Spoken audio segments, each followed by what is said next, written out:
Good afternoon, everybody. Welcome to Real Talk. I'm Lisa Wilson. Tiffany Cofield. And here we speak fluent sarcasm. You may hear a little bit of it. You know, you never know. You never know what's going to come out of my mouth. But last week we talked about listing price and how an agent or a firm comes up with the probable selling price for a property. And this is all part of our first time seller series here in September. And today we want to take the next step and talk about open houses, staging, and artificial intelligence. Ooh. Okay, so anyway, let's start with open houses. So I've done a few open houses the last few weeks, one every weekend. But statistically, in a survey, 96% of all buyers said that they use the internet when they're looking for a house or they're buying a home. 96%. Only 1% of the people surveyed said that they even attend an open house. It's little teeny. Minuscule. Very minuscule. And 2% of the millennials that were surveyed said that they go to open houses. So millennials are buyers now. These are the folks that are out there buying homes and looking at properties and getting pre-qualified. So only 2% of them. That's not many. We like to be behind a computer. Yeah, you guys do like technology better. I get it. You communicate with technology, not so much face-to-face. That's a little more daunting for you. I get it. Okay.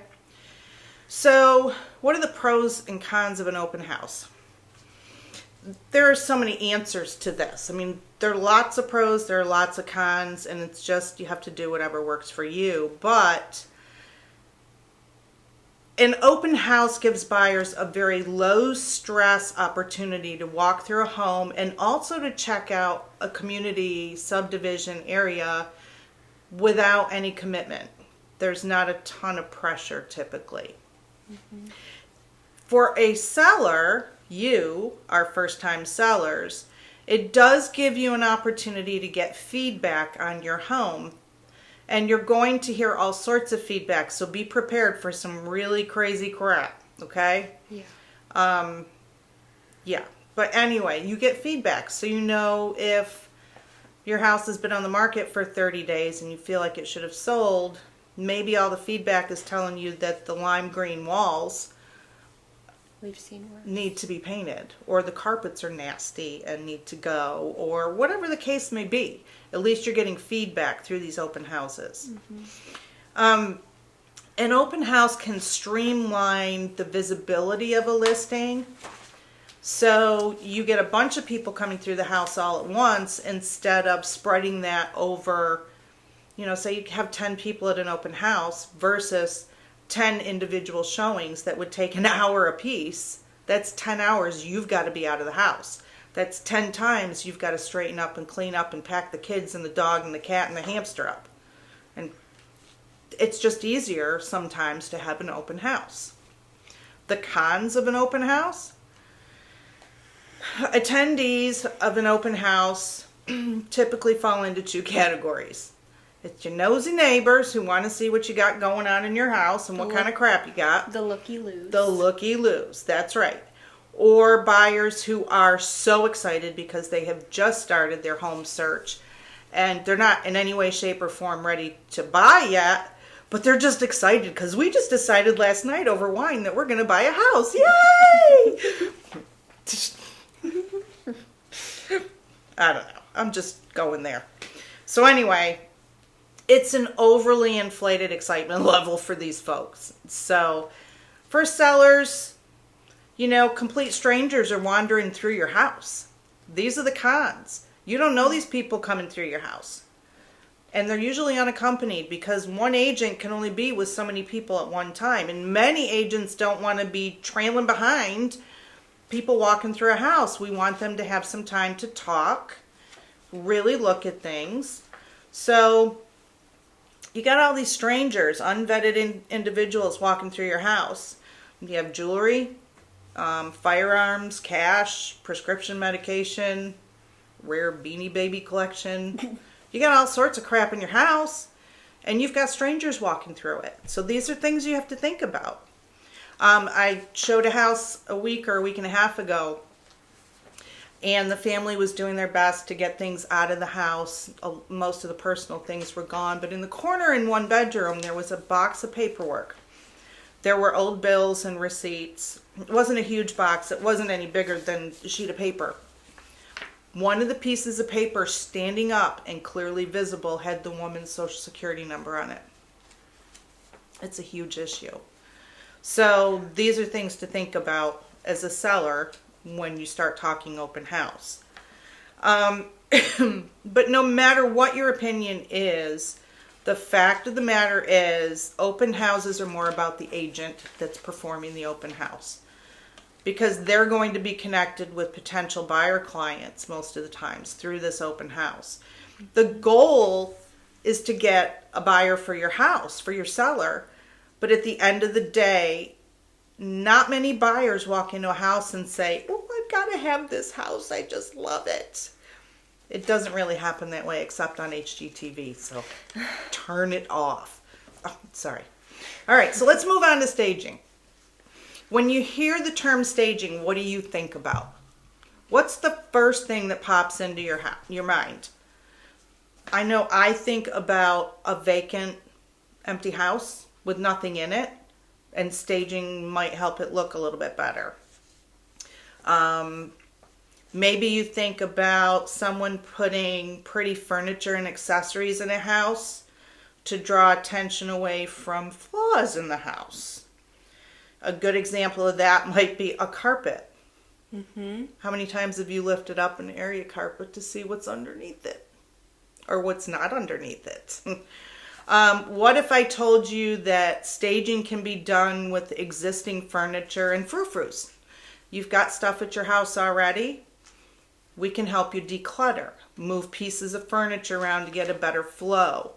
We can make a space really pop. So maybe you have something architectural within your house like built-ins. Mm-hmm. We see a lot of built-ins here in Eastern North Carolina. Showing them off might be the best thing we could do for that room.